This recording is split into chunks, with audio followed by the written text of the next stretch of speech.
sevmirsən məni? De mənim sözüm keçir. Getməyəcəksən. Getmə, yalvarıram.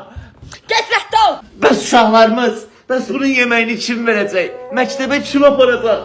Ana sevgisi kim göstərəcək balamıza? Maması.